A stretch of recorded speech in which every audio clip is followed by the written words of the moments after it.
wolofal suba su nekk altine ba àjjuma ci juróom-ñetti waxtu ni si ànd ak seen mbokk seen xarit Baye Mbacke Mbuub borom baatu wolofal bi Baye Mbacke Mbuub la olof Njaay waxat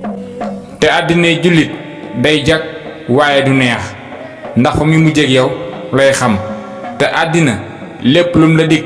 lu dul bàmmeel waxul dëgg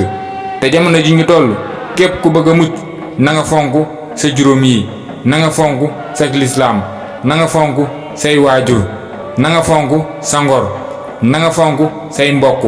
na nga fonkit li nga xam ne moo lay dimbale ca kër ga maanaam sa liggéey juróom yooyu boo ko fonkee lépp loo dugg di nga ca génn ak jàmm ak salaam. jërëjëf Baye Mbacke Mbuub jërë ngeen jëf yéen tamit ci teewlu bi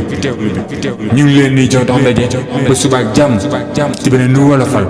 jërë ngeen jëf kon nag soo de ñu yéen ak jàmm.